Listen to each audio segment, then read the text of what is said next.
Shalom dan selamat pagi kepada saudara-saudari yang dikasihi di dalam Tuhan. Pada hari ini saya akan menyampaikan sebuah renungan yang bertajuk Pribadi yang disertai Tuhan. Ayat inti dalam Kejadian 39 ayat 23. Dan kepala penjara tidak mencampuri segala yang dipercayakannya kepada Yusuf, kerana Tuhan menyertai dia dan apa yang dikerjakannya dibuat Tuhan berhasil.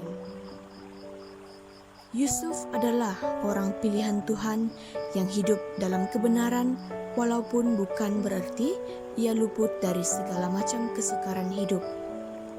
Alkitab berkata, "Berbahagialah orang yang bertahan dalam pencobaan, sebab apabila ia sudah tahan uji, ia akan menerima mahkota kehidupan yang dijanjikan Allah kepada barang siapa yang mengasihi dia." Dalam Yakobus 1 ayat 12. Alkitab mengisahkan tentang perjalanan hidup Yusuf yang hari-harinya penuh diwarnai berbagai pergumulan berat. Saudaranya sendiri tanpa sepengetahuan ayah mereka telah menjual Yusuf sebagai budak kepada orang Mesir. Di rumah orang Mesir ia difitnah oleh istri Potifar yang akhirnya memaksa Yusuf mendekam di penjara.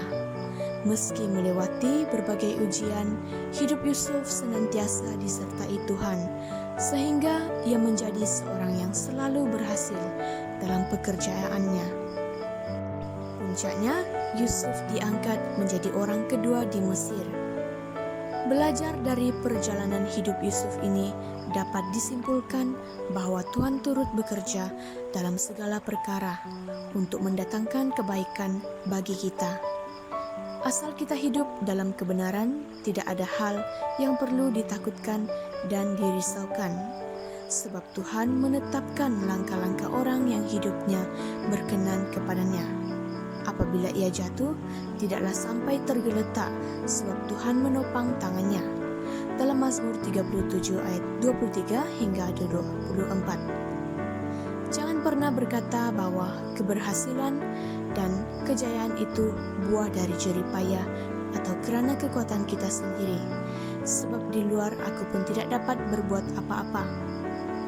Kerana penyertaan Tuhan, Yusuf menjadi orang yang rendah hati.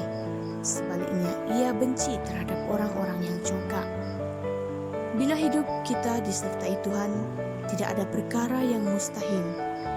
Pintu berkat, pintu kesempatan, pintu pemulihan, pintu kesembuhan, dan sebagainya dibukakan untuk kita. Tertulis, apabila ia membuka, tidak ada yang dapat menutup. Apabila ia menutup, tidak ada yang dapat membuka. Wahyu 3 ayat 7.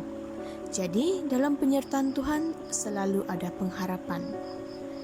Ingin disertai Tuhan di segala jalan, hiduplah seturut kehendak Tuhan seperti Yusuf. Baiklah, kiranya renungan ini akan dapat menjadi berkat kepada kita semua. Terima kasih, semoga Tuhan memberkati.